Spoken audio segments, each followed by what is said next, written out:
Guruve Gauri Chanjaya Radhikaya Tadale Krishnaya Krishna Bhaktaya Tadabhaktaya Namo Namaha Vancha Kalpatrubhyascha Kripa Sindhu Vacha Patitanam Pavanebhyo Vaishnavebhyo Namo Namaha Jaya Sri Krishna Chaitanya Prabhu Nityananda Shri Advaita Gadadhara Shivasadi Gaura Bhaktavinda Hare Krishna Krishna Krishna Hare Hare Hare Rama Rama Rama Hare Hare. Dhanyavad, Pranam devotees. So there are a couple of questions that came in. I just wanted to check with someone to make sure it was all right for me to answer their question online like this. I usually do that. I usually ask, unless it's somebody I know or somebody who's asked questions a lot before, I'll usually check with them to make sure it's okay that I can answer the question on this kind of format. As I mentioned a long time ago and repeated many times, this has been an easier format for me to answer questions because people do write a lot of questions. And also it's always good for my edification as well, because then if there's any corrections to be made, any devotees seeing it, they can also help to make corrections to anything I might say that's not correct. Let me get the first question. I'll pull it up. I'm going to paraphrase it as I do most questions. I have my phone here today for a change. So the question was regarding how just as I have in the title, how our perfectional experience happens. Does it happen in like at one fell swoop, or is it something that we begin to experience in terms of our siddha, our perfection? It means our constitutional relationship with Krishna, our particular form in relation to Krishna, etc. Does that happen in one fell swoop, or are we going through various incremental experiences which finalize in that realization? So that's a paraphrasing of the question. If I don't have that correct, then Didi can just write to let me know that I'm not paraphrasing the question exactly. Okay.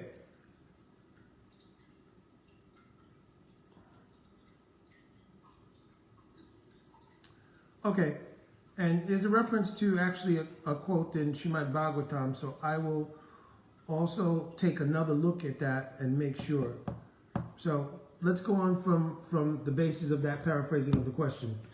So basically, from the time we pick up the practice of bhakti, from the time there is ado shraddha, which means that we've had some kind of, by bhakti unmukhi sukritis, some contact with the kripa of Bhagavan as it's being manifest in this world. From that very time, I'm just reading her response here.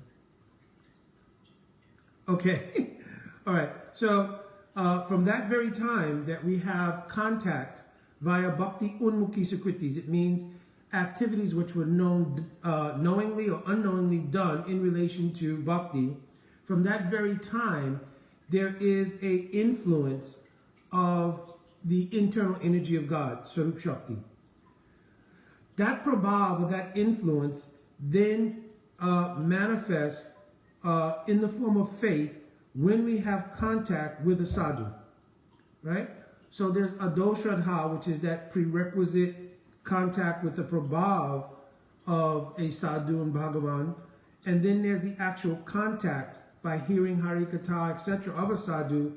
From that, actual faith develops. So the symptom of this faith is that it has the ability to break the abhinivesh of the jiva. So the word abhinivesh means there's 5 types of ignorance. One is called ashmita. It means the identification of yourself as something that you're not. Like everyone is the das of Krishna, right? But under the influence of avidya, asmita arises, and there's the idea that I'm something other than the das of Krishna. And then when that is aided by a hamkara, and then finally a particular designation, born to a particular family in a particular place, that's called an upadi. When these 3 things come together, it creates the false identity of the jiva. Understand? So faith has the ability to break the absorption in that false identity. That's something that the jiva could not do on their own. I quoted yesterday, again, I'm always quoting this verse, in the 11th canto, chapter 22, verse number 10, the third line, Svato na sambhavanti. So on your own, you cannot break this influence of Maya, right? But anya, it requires another person. And when you come in contact with the influence of Krishna's Kripa via the Sadhu Guru, at that time, faith is instilled, and that faith has the power, Shraddha Anupayani Varajam Bhakti Unmukhi Chitta Vritti Vishesh. So the chitta means your consciousness, right? Your consciousness which was dominated by the external energy and caused a inextricable absorption in it, is now by the influence of that faith broken and turns the chitta, the tendencies of the heart, towards serving Bhagavan. So that already is one incremental state of realization. Because now that unbreakable connection with Maya has now been interfered with. Now, once that connection is broken, there's certainly going to be residue which comes from that. Srila Prabhupada once used the analogy of a fan. When a fan is unplugged, we don't see that it comes to an immediate halt, but rather the blades continue spinning. They just begin to slow down and slow down and slow down. When you first pull the plug out, the revolutions of the blades are still at a high enough velocity that if you put your finger in there, you'd be hurt. But gradually, by the lack of power feeding the fan, gradually the blades will slow down to a point, and I'm speaking here of my young innocence, right? Because friends, we used to do this. We used to unplug the fan, wait, and see if we could catch the point where it slowed down enough for us to stick our finger in there and kind of stop it, right? Don't blame me. Don't judge me here. So that analogy is really practical, because here it's describing that when the blades slow down enough, then they don't have a harmful effect because there's just no power behind them. In the same way, beginning from this Shraddha, and that Shraddha will become the currency and current by which your bhakti will advance. Beginning from that stage, in incremental stages, realizations will begin to come. So the key here is that, one, there has to be practice and proper practice and under guidance and under proper guidance.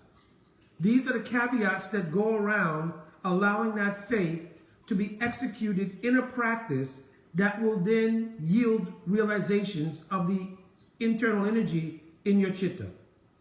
In other words, when you're doing the bhajan kriya, it's called. This is the instructions of Guru and Sadhu how to practice. It's called bhajan kriya, right? And in the beginning, it takes the form of archan, and then in maturation, it becomes bhajan. But bhajan kriya is what's used to define this section. So now, when you're doing your practice, I mentioned it has to not only be practice, but proper practice. So either a lack of practice or improper practice will check or not reveal the results of the internal energies communication, so to speak, with your practice. So what do I mean by that? So we know that, for instance, Srila Prabhupada, Srila Gurudev, they've given a methodology for how to conduct your life from beginning of the morning all the way till you take rest, right? So when we're following that according to our particular individual circumstance, we have to also apply the proper mindset to it. If the proper mindset and proper heart connection are not there, then the practice becomes external. It's called Niyamagraha by Rupa Goswami Pad, and it will give sukriti, right? In other words, it will still, it's a pious thing being done, but it will not yield the fruits of the depth of realization of the internal energy. You understand? What it will do is it may put you in a situation to where if you get proper alignment in the practice under guidance of a sadhu, it will help to do that, to accomplish that part of the mission. So when you are doing proper practice under guidance of sadhu, at that time, the influence of Swarup Shakti begins to unfold in incremental stages in your consciousness. And as they unfold, then they provide epiphanies or realizations, right? Some of those realizations first come as a clarity of conception. So it will come first that, oh, here's the clear conception of what is the soul. Then it may crystallize as a experience within the chitta. And when these two things align, the conception has been digested, and that conception is now manifested as an energy of realization in the chitta. At that time, the realization becomes fixed, it becomes firm, and it becomes like the stepping stone to the next level, next level, next level, next level, next level, etc. So yes, there are incremental stages of realization. So now, when I spoke about proper practice and under guidance, to give an example, which I began to do as far as the program given by Srila Gurudev, Srila Prabhupada. For instance, when you wake up in the morning and before you arise from your bed, of course, everyone is taught to offer Guru Pranam, Nama Om Vishnu Padaya, etc. So we have to have conscious content. Conscious content means that you are aware of what you're doing. Because I mentioned, if it becomes ritualistic, then it's Niyamagraha. And it will be like Sukriti, but the substantive realizations to be born from it won't happen. So when you wake up and you say, Nama Om, what are you doing? You're reaffirming Saranagati. Namaha means Na Aham Mameti. So the very root cause of our disease in the material world is the misconception that I am something other than the Das of Bhagavan. And because that lack of realization of being the Das of Bhagavan is anadi, means it has no beginning or no traceable genesis, then it incumbent upon me to reestablish that fact after knowing it by saying, Na Aham Mameti. I am not the Ahamkara. I am not the false identity. And then who am I? I am Dasosmi in relation to my Gurudev, Guru Parampara, then Mahaprabhu, then Radhakrishna. You understand? So I'm establishing the nature of Saranagati first thing in the morning, right? So now with emotional and with conscious content, I'm practicing. And then you follow the rest of Vaishnav Sadachar, you'll rise, you'll take bath. And when you take bath, will I think, oh, I'm just going to take a shower here at my home in California, Alachua, New York, wherever I am? No. Ganga, Chamuna, Jaive, Godavari, Saraswati, Namindu, Sindhu, Kavre, Jaleshmin, Sanidim, Kuru. I will call the sacred rivers. And among them I will think, all the sacred rivers have entered into which place? Shri Radha Kund. So I will think by meditation, I am so fortunate to take my shnan, right? By putting first paroksh, means sprinkle some onto my head, then taking bath in Shri Radha Kund. Then after taking bath in Radha Kund, I will anoint my body with the meditation of the 12 forests of Vrindavan, in which Radha and Krishna served under the guidance of the activities of Vrindadevi, this patra that comes down, this Vrindadevi. So all these kind of meditations should be there on a daily basis. So what this does is it takes the external practice and internalizes it. When that practice is internalized, it reveals the result internally. Part of the problem with why realizations don't take place easily for a lot of devotees is because the practice has remained separate from the internal constitution. So there's an idea, I'm practicing this because I was told to do it, right? So I need to get up, between 3:30, at least during Brahma Muhurta hours, and I need to do this particular kind of activities, it's called Sadachar. And then I should attend the morning program, Mangalarati, right? But then, if there is no internal emotional content related to it, how will it reveal an internal result? Similarly, once we performed our morning sadachar, right? At that time, we go to the lotus feet of Shri Guru Dev, right? Because then you're waking your deity, so Swabhadra, Purana, Bhagavan, Vivira, etc. Then Uttista, Sri Guru, Tvajadiram, Kripamoya, and in touching the lotus feet of Guru Dev, all of the remembrance of the Kripa of Guru Dev should arise in the heart of the devotee. You understand? It should arise in the heart of the devotee. Let me see. Yes, Sadhan Siddha Prabhu, very nice. Yes, like this. So, when it arises in the heart, then it should be from the inspiration of the arising of your understanding of how much mercy Srila Gurudev has given you, right? That now spawned from that feeling in your heart should emerge from you. I was incapable of manifesting a kavya, means poetry, to describe the mercy of Sri Gurudev. But by good fortune, in our Guru Parampara, Rasik Shiromani Srila Vishwanath Chakravarti Thakur Pad, he manifested perfectly. So now repeating with the emotional content, Sangsara Dava Navalida Loka Pranaya Karuna Ganaganakam. Now, with full emotional investment, I'll recite the Mahima, the glories of Srila Gurudev, in the form of the Guru Ashtakam. The Guru Ashtakam, amazingly, there's so much in Guru Ashtakam. This is one whole class I've given many times, but I'm only telling here in brief. In the Guru Ashtakam, all the stages of bhakti are there. From the first verse, which is Shraddha, to the sixth verse, which is Bhav.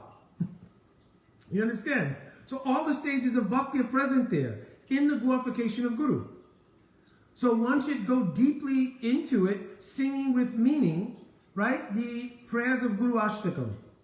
And there should be dhyan, right? Singing and just the first level will be first understand the meaning of the words themselves. This is the artha of the meaning.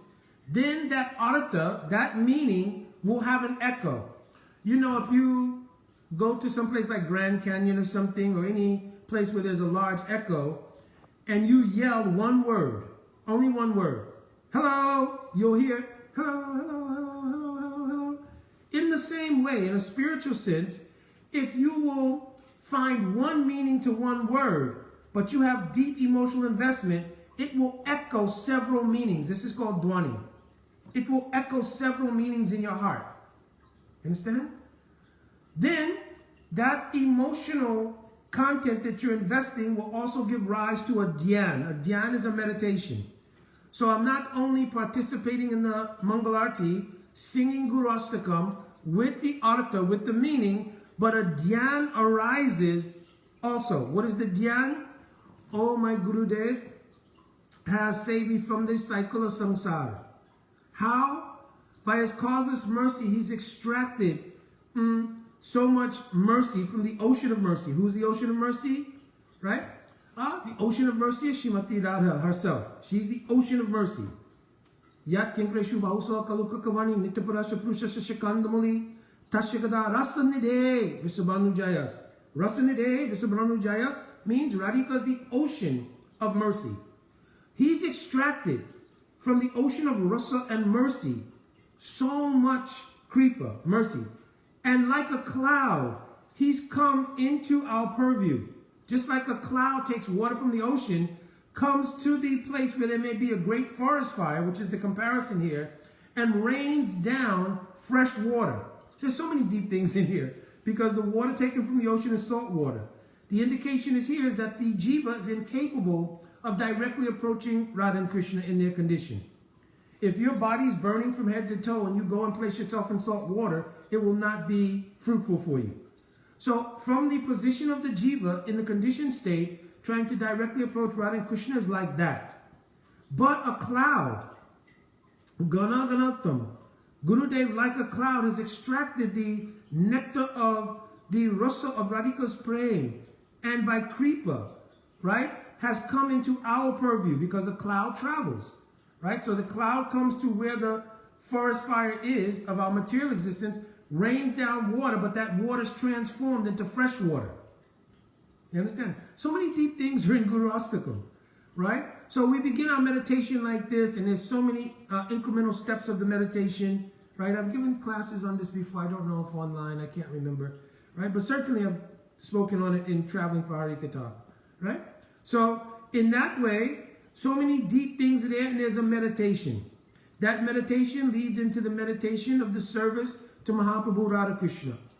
At that time, we will start singing Mangala Sri Guru Gauda, Mangala Murati, Mangala Sri Radha Krishna, Jugala Pariti, Mangala Nisanta Lila. You understand? So now, this period of the day is called Nisanta Lila. So by the mercy of Gurudev, you've entered into the service of Mahaprabhu Radhakrishna during the Nisanta Lila. So all of this emotional investment is what yields realizations in the heart. And if you are in tune to those realizations and you don't add, because you cannot add to it. If you try to add to it, it's called kalpana. It's called imagination. So you can't embellish it. You only can be the recipient of it because it descends. You understand? There's aroha and avaroha, right? And this is taken from music. The scales in Vedic music or Hindustani music or any music that deals with rag and so forth, it has two kinds of modalities. One going up and one coming down. In regular music also same thing, scales go up and down. So in the same way, you cannot approach Bhagavan by the ascending method, but rather the realizations will descend into the consciousness. And you only need to be in tune with them. And once any revelation or realization comes in your heart, you put it in your Hridaya Mandir, means your heart temple, and you offer pranam and worship to it. But you don't speak it out, because if you begin to speak it out any and everywhere, Gurudev says it's like camphor, it will evaporate. Or if you take a small giwik and you take it out into a windstorm, what will happen? So in the same way, the external world is like that. It's like a windstorm. So your deep, your small flame of realization should be kept very nicely concealed in your inner heart. And allow these realizations to grow. So if you're practicing like this every single day and under guidance of Diksha or Shiksha Guru, then at that time, then your realizations will begin to grow. And if you are very careful not to try to add your own prakat, means material impositions on it, then it will grow organically and properly. And it will not be corrupted by any sahaja tendency or anything like that. Then, as your bhakti becomes more and more mature, it will manifest the various stages. Like archan becoming bhajan, truly becoming bhajan kriya. Right? Because in the beginning it's archan. Because Atashi Krishna Namani Nabhavad Grayamindriya, with your material mind and senses, you can't really render service to Krishna. So it becomes the practice of serving the Archa Vigraha. This practice is archan. When it becomes mature and the internal realizations start to become present, then it becomes bhajan. Bhaj Dhatu Itti Sevayam. The root of the word bhajan is, bhaj dhatu is seva. So that seva now is rendered from realization of your atma in incremental stages, again, right? And as it becomes more mature, then the anarthas, by the influence of the bhajan practice, are removed. Anarthas nivritti is not a separate endeavor of the jiva. Right? If you want to take darkness out, you dissipate it by light. Right? You cannot take darkness out in bucketfuls, or you can't throw the darkness out by any other means. You have to dissipate it by light. So the illumination of the Harikatha and bhajan practice headed by Harinam, the effulgence of and prabhav of Swarup Shakti imbued in those things dissipates the darkness in the heart. So anartha nivritti is done like that. Then nischalaya yashaha iti nishta. Then nishta will come. And when nishta comes, it sets the platform of the placid nature of the chitta, which is not now being dominated by vacillations due to the influence of the modes of nature. So my mind is going here, going there, over this, do that, do this.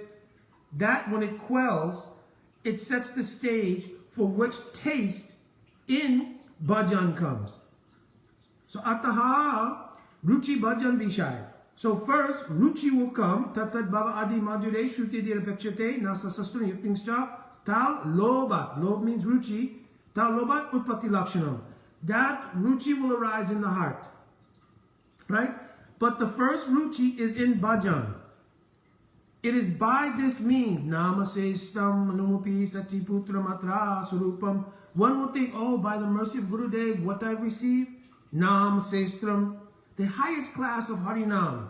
So one gets appreciation for bhajan.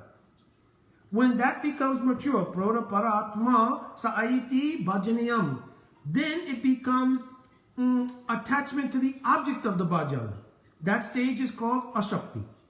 And in that stage of ashakti, I've mentioned many times, it will happen, tasya tadrisya sudakaraka basa sumalasita hridoya spatikamani.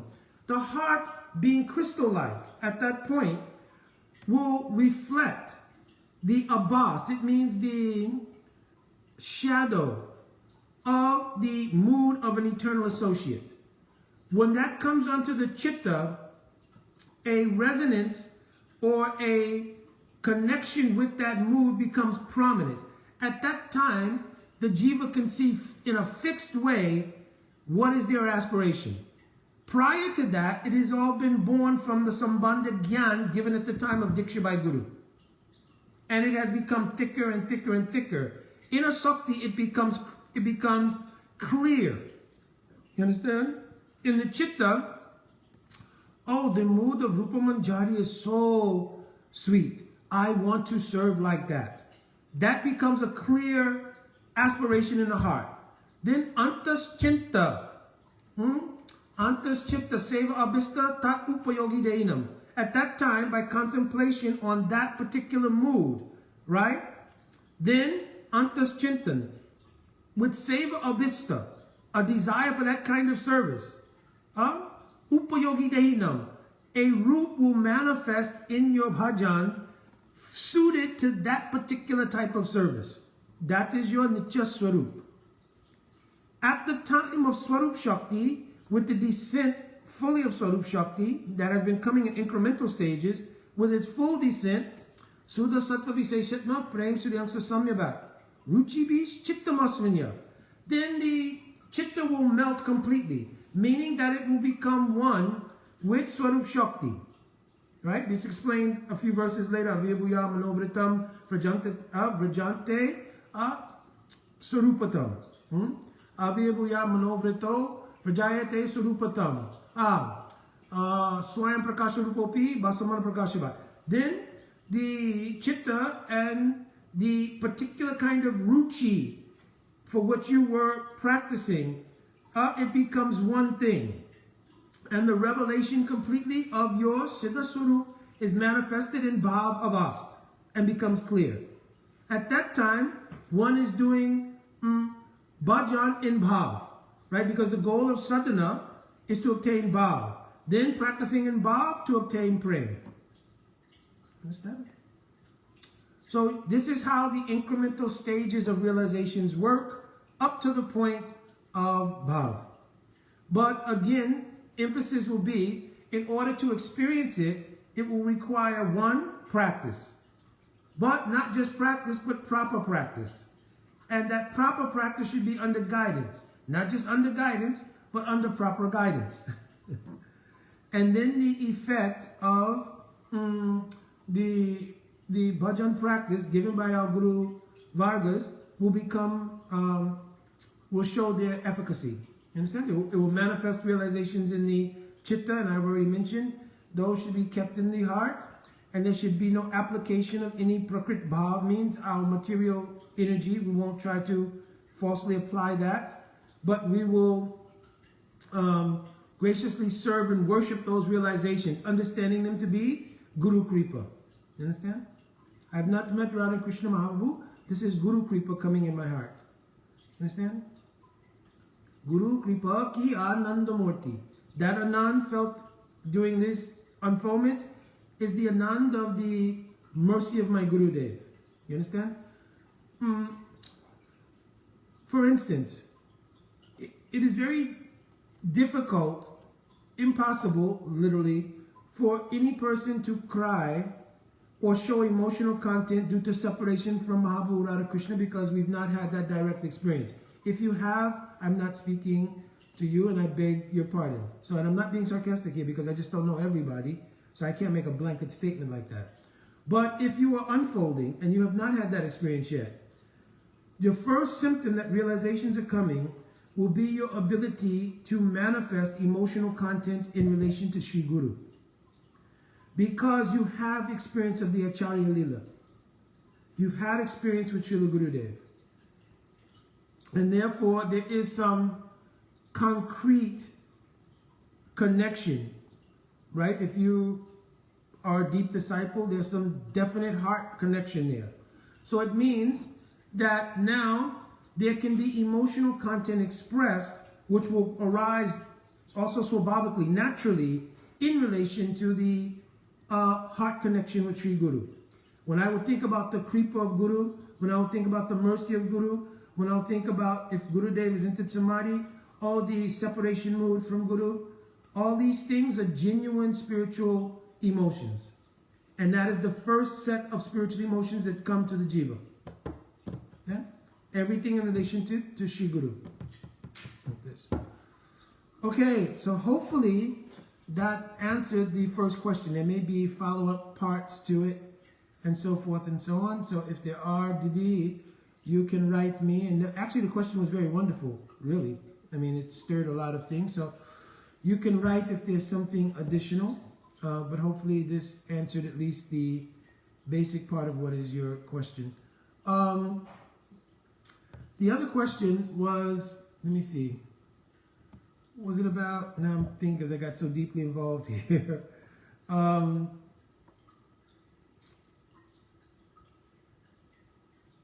have to think about it. I'll have to think about the other question. I don't want to paraphrase it and just say something that was incorrect. And say, well, I thought he was texting me. No. But yeah, I'll come back and I'll deal with the other question on another day so that I can make sure I say it correctly and don't give any injustice to it. Because I do value that devotees, if they've written a question, it's meaningful to them. And I don't want to take it lightly and just be sort of half-hearted about it. So forth. Okay, so Didi, if that was satisfactory, then very good. Oh, there was one other question which was there. It's not the question I'm thinking about, but one other question was there. Was a devotee asking about the nature of having heard from someone how we view everything in a utopian way when it comes to spiritual life.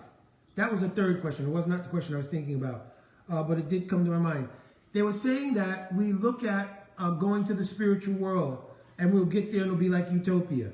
But we see that even in the spiritual world, there are problems, like the gopis become separated from Krishna, like the Pandavas have to suffer, and they gave a number of examples. So they were saying that in our spiritual practice here, part of the first thing that has to be done is to come to the point of getting rid of the idea of looking at spiritual life in a utopian way.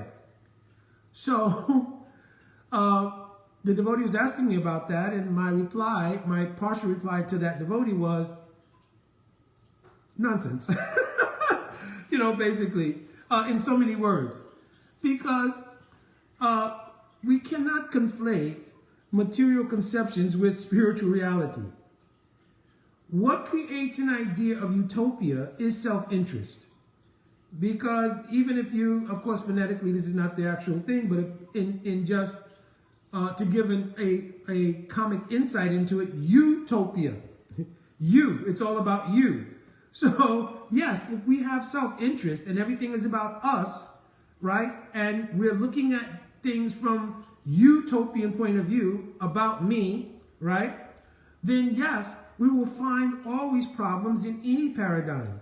So even if you're in the spiritual paradigm, but you're considering everything is all about me, then yes, you'll find that there will be problems because there's still a duality. See, the actual duality, there's a duality that bewilders the jiva. What is that duality? Self-interest. You understand? This is the core issue of what is presented in the world as duality. Because really there's only one interest. Atma Sukhe Duke Gopio Na Kare Vichar. It's expressed in Chaitanya Charitamrita. Gopis have no conception of their own Atma Sukha Duk, their own happiness or distress. Their entire meditation is only how Krishna will be happy. Now, you may say even that itself seems utopian. Everything for Krishna. But the problem is, that's the reality. That is the reality. Krishna, first verse of Srimad Bhagavatam, which is the Pradhan Sastra, means the root foundational Sastra. It is mentioned there. Janmadhyasya anvya itara chastra artishu abhigya swarat. Only Krishna is the independent reality that can, by natural, organic, swabhavik means, have the situation where everything is for his, her pleasure, because Krishna is not a masculine principle only. There's always Sri Krishna, Radha and Krishna. And Radharani is Bhagavan. She's not less than Bhagavan. She's Bhagavan Shakti. And between Bhagavat Shakti and Bhagavan, there is no difference. Right? They are abed. There's no difference. Right? Radha Krishna Acharya Eki Swarup. Leela Rasa Sudite Dari Duriru. Radha and Krishna are one reality that have taken two forms in order to taste Leela Rasa. You understand? So, it is the extreme independence of that position that Krishna is Akila Samrita Murti, that he is the connoisseur of tasting the service of everyone and everything. You understand? Now, in us, in our natural state of consciousness, that is not a problem, and because it doesn't give rise to a duality of self-interest, there is no impediments in it as far as the experience of Ananda. Therefore, everything in the spiritual world is experienced as Ananda. Why? Because there's no self-interest in the spiritual world. And therefore, the only product of emotion are variations of Ananda. Now, you cannot intellectually try to grasp that. It's an experiential reality. It's not an intellectual exercise. Oh, well, what does that mean? How does that work? If the gopis are suffering very deeply because Krishna went to Mathura, how are they happy? How's that Ananda? Prem only manifests varieties of Ananda. Right? When the spiritual world is described, it's described as Sat Chit Ananda. It's not described as Sat Chit Ananda / Nirananda under certain conditions. Everything is only Ananda there. And just the fact that we're still in conditioned life, the immediate thought comes up, then everybody's always happy. Well, how is everybody always happy under certain conditions? Because I don't experience happiness under adverse conditions. So how does that work? You cannot intellectually grasp. This is the meaning of achintya. Achintya. Chintya means something you can contemplate in your condition. But achintya means it is beyond contemplation in a conditioned state. It is achintya. It can't be contemplated by material intelligence, etc., etc. You understand? Prem only produces anand. You understand?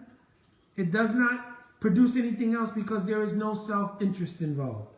And once we understand that the absence of self-interest and then progressively the exclusive interest, anukulyena Krishna anusilanam, in all endeavors for the anukul seva of Krishna, it produces uttam bhakti. That bhakti is itself samvit, sandini, and ahladini. Ahladini is the essence of it. Ladini sara prem, prem sara bhav. Ladini, ananda, is the essence of love of God. That love of God is expressed as a bhav, which means all the bhavs, sthai bhavs, in relation to Krishna are imbued with ananda. Understand? And the progressive stages Prem, Sneha, Man, Rag, Anurag, Pranay, I forgot. All these stages are variations of Prem, Ananda. And all Leelas and manifestations of activities are variations of Prem, Ananda. Because they don't have a dualistic propensity. That's why the second verse of Bhagavatam says, what is that verse? Dharma projita kaitavatra paramanoni matsaranam satam. The word nimatsara here is near matsarya. Matsarya means the idea of self-interest. Matsarya generally translated as envy. But envy is not always envy with malice. There's envy meaning the self-interest of a person. And when a person has self-interest, it naturally seeks to override the interest sometimes of others. This is called Matsarya. So Bhagavatam is written where all dharmic ideas, spiritual ideas, which imbibe self-interest, up to self-interest in moksha, liberation, even in Vaikuntha. So Salokya, Sarupya, Sarsti, Samipya, right? Dhyamana Nak, Dhyamana Granti, Vinamat Sevanajana. Vinamat Sevanajana. Without Seva, nobody wants even liberation in Vaikuntha. You understand? Those who want pure devotion don't even want liberation in Vaikuntha because it's still a self-interest. Moksha is considered one of the 4 Purusharthas. Dharma, Artha, Kam, Moksha. I'll also have my liberation, freedom from every... That's my self-interest. That's why there's a very deep upakyan in the story of Jai and Vijay. Because they were offered the opportunity to come to the material world 7 times as devotees under the influence of a mental curse by Lakshmi Devi. She didn't utter the curse. She thought the curse.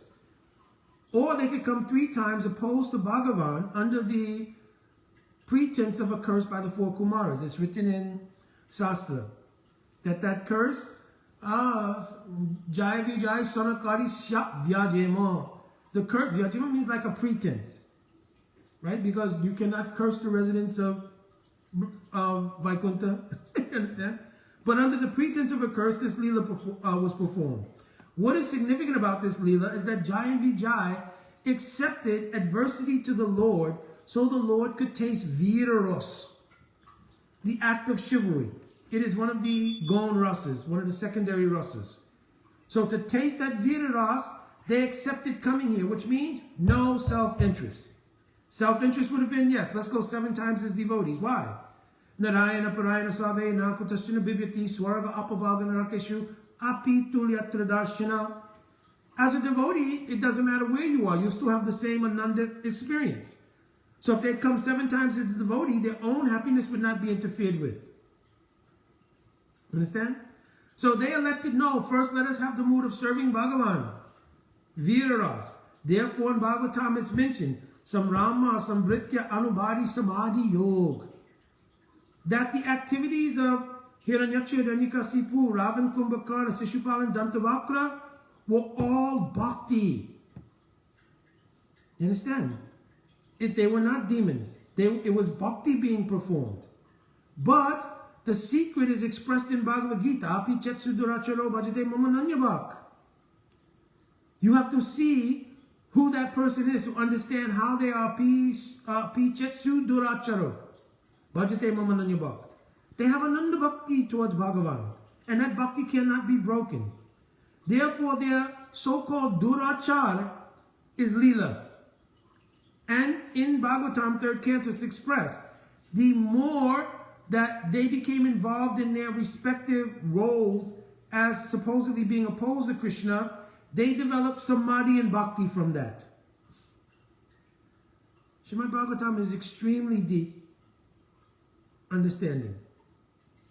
It's only written for the basis of proving that all Ved, Sastra, all Itihasas like Mahabharata, etc., the very nature of Gayatri and all Vedantas only proving the supremacy of the love of God, especially that love held by Radhika. This is the whole purport of Srimad Bhagavatam. And the concluding verse of Bhagavatam points to the fact that that kind of love will descend immediately after Krishna Lila in the form of Gaur Lila. So the last verse of Bhagavatam says, Nama Sankirtanayasa Sava Papa Pranasanam. That Mahaprabhu will come and bring a Sankirtan, a methodology by which you will realize how this love of Srimati Radhika is the pinnacle of everything. All meaning of Ved, all meaning of Vedanta, the purpose of the Mahabharata, right? Because one verse is quoted there. Artam Brahmasutranam Bhat Artha Vinyanaya Gayatri Bhasha Rupo So Veda Paribrimnita. So Artam Brahmasutranam, it is the actual meaning of Vedanta Sutra. Bhat Artha Vinyanaya. If you want to understand why the whole Mahabharata and Itihasas are written, go and understand Bhagavad Gita, because Bhagavad Gita is part of Mahabharata. And the whole purpose of Bhagavad Gita, in its highest level, is Krishna's catharsis of separation from Braj. You understand? Bhagavad Gita is very deep. 5 levels of understanding Bhagavad Gita. Samanyan, Guya, Guyata, Guyatam, Sava Guyatam. You understand?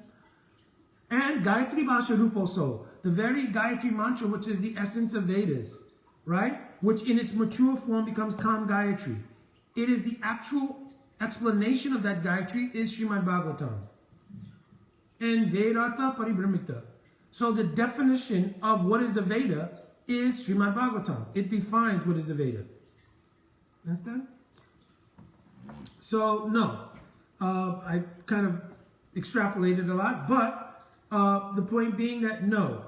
The whole idea of utopia is not something that is in the spiritual paradigm and conception. It's something we're imposing in it because we have self-interest, and our view of all of these things is utopian, based on you, I and mine. You understand? No. But when vision is pure, then it can be understood clearly. All right, I will look up this other question too, because I don't want that devotee to feel bad. But I want to do justice to your question, so I only want to answer when I have a good picture. And just in the course of answering the other question, I became more absorbed and wasn't able to really fully paraphrase, and I don't have it written right in front of me. All right, my Dhanavad Pranam, Vancha Kalpatarubhishcha, Kripashindavevacha, Patitanam Pavanevyo Vaishnavebhyo Namo Namaha. Jai Shri Krishna Chaitanya Prabhu Nityananda Shri Advaita Gadadha Shivasari Gaura Bhaktavinda Hare Krishna Krishna Krishna Hare Hare Hare Rama Rama Rama Hare Hare. Dhanavad devotees. Also, I'm setting up the summer travel schedule here, so hopefully I'll see some devotees doing travel. We will not have a Bhakti intensive this year. Because we're going to travel in lieu of doing that. I asked devotees earlier, is it better maybe to travel and have association in the travels? And most devotees said yes, because then people who may not have been able to come to the intensive can come to the satsang wherever we are traveling to. And also gives me a chance to have association of so many other devotees and so forth and so on.